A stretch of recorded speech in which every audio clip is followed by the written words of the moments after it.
a todos vocês que têm compartilhado, têm se inscrito no nosso canal. Deus continue vos abençoando, a sua família e a sua pessoa. Nossos agradecimentos. As nossas lições bíblicas do nosso segundo trimestre vêm como um título: Dons espirituais e ministeriais servindo a Deus e aos homens com poder extraordinário. O comentarista dessa lição desse segundo trimestre é o nosso pastor presidente aqui da igreja de Parnamirim, do Rio Grande do Norte, nosso pastor Elinaldo Renovati Lima. A nossa lição de número 3, que vai ser aplicado domingo, dia 18, tem como título Dons de Revelação. O nosso textuário está escrito: Que farei, pois, irmãos, quando vos ajuntais? Cada um de vós tem salmo, tem doutrina, tem revelação, tem língua, tem interpretação, faça-se tudo para edificação. 1 Coríntios, capítulo 14, versículo de número 16. A nossa verdade prática: os dons de revelação divina são indispensáveis à igreja da atualidade, pois vivemos em um tempo marcado pelo engano. A nossa leitura diária de hoje, quarta-feira, dia 14 de abril de 2021, está em 1 Coríntios, capítulo 12, versículo 8, que diz assim a palavra do Senhor: Porque a um pelo Espírito é dada a palavra da sabedoria, e a outro pelo mesmo Espírito a palavra da ciência. Louvado seja o nome santo do nosso Senhor Jesus Cristo. A nossa reflexão de hoje, de quarta-feira, baseado nesse texto de 1 Coríntios capítulo 12, versículo 8, nos trata sobre o dom da palavra da sabedoria. Este é, infelizmente, um dos dons que menos se tem notícia nos dias atuais. Pouco ou nunca vemos este dom sendo utilizado ou mesmo comentado entre os irmãos. Os outros dons podem ser notados com maior frequência, como é o caso do dom de língua, o dom de profecia e etc. Apesar de que estes dons também não são, em geral, usados de forma equilibrada. A palavra da sabedoria, o que significa, mas o que seria este dom? A palavra de sabedoria é uma mensagem de extrema sabedoria dada por alguém através do mover sobrenatural do Espírito Santo. Quando este se move livremente através do homem, não é nada do que você corriqueiramente vê nas pregações atuais, mas uma palavra que vem carregada de vida, autoridade e poder. Conforme falava Jesus, um exemplo grande que podemos citar aqui hoje, Mateus capítulo 4, versículo 5 ao 17, que está escrito: Então o diabo levou a cidade santa, colocou-o sobre o pináculo do templo e lhe disse: Se és filho de Deus, atira-te abaixo, porque está escrito: aos seus anjos ordenará e ao teu respeito que te guardem. E eles te susterão nas suas mãos, para não tropeçares em alguma pedra. Respondeu-lhe Jesus: Também está escrito: Não tentarás o Senhor, o teu Deus. Veja que o próprio diabo usou a palavra escrita para tentar Jesus. E ele ainda, mais isso hoje em dia. Nem tudo que se diz palavra de Deus procede legitimamente de Deus. Mas o Senhor não o deixou enganar, nem mesmo pelas Escrituras. Ele voltou a citar a palavra movido pelo Espírito. Também está escrito. É importante entender, meus queridos, que a palavra com letras apenas de nada serve.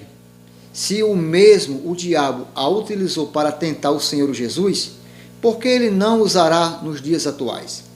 Esta é a base da maioria das ofensas e equívocos cristãos, pois muitos do que se vê não se baseiam no mover do Espírito, mas em muitas outras coisas. Todas estas coisas que não são o mover do Espírito só podem ser o mover do diabo. Equilíbrio versus desequilíbrio.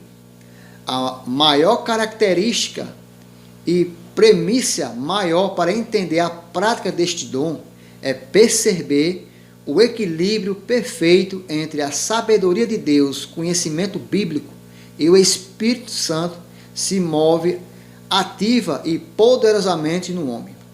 Um dos personagens bíblicos que possuía este dom era Estevão. Veja o texto que exemplifica bem o equilíbrio que estou falando para vocês esta manhã.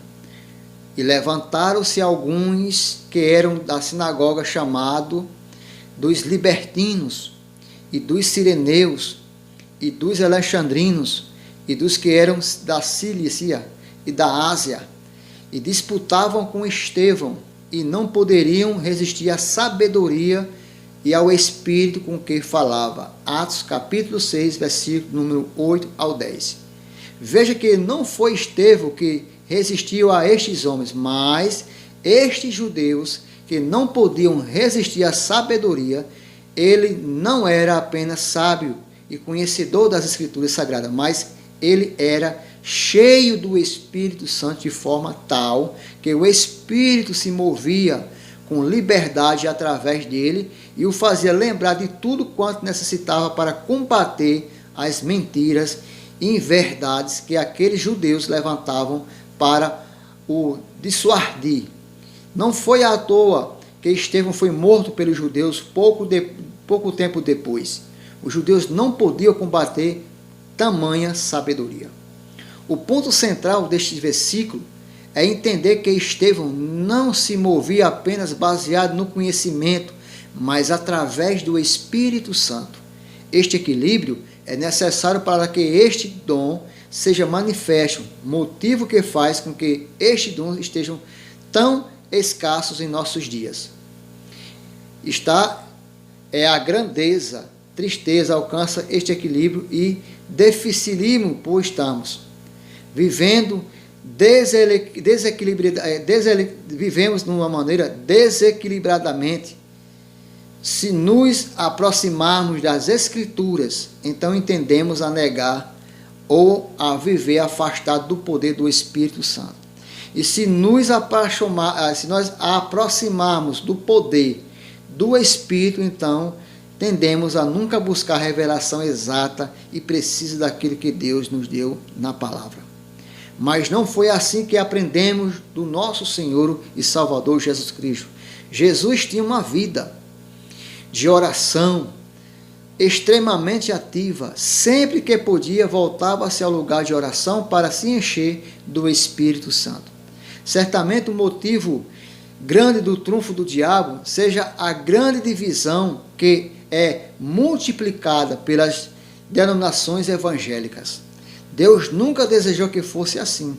Pelo contrário, a igreja é uma só unidade espiritual e deveria também ser assim na prática. Neste sentido aqui, percebemos que essa grande divisão causou uma deficiência muito grande nos homens de Deus.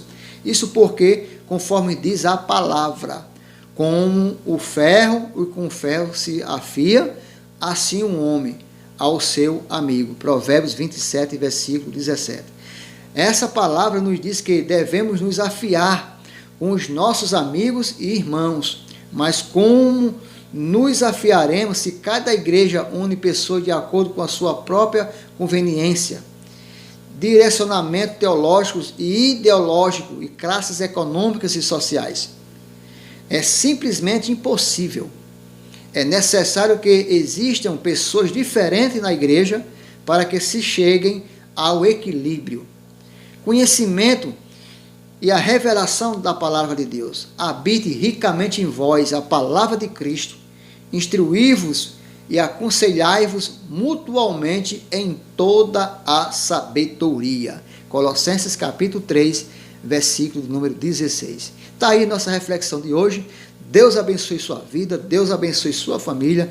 Quero agradecer a todos vocês que têm nos ajudado nesse canal, que têm compartilhado. E você que ainda não é inscrito, por favor, se inscreva no nosso canal, compartilhe o nosso canal, ative os sininhos para receber as notificações, porque todos os dias nós estamos enviando vídeos das leituras diárias em prol da Escola Bíblica Dominical. Deus abençoe sua vida. Até amanhã com mais leitura diária com nosso irmão Ari.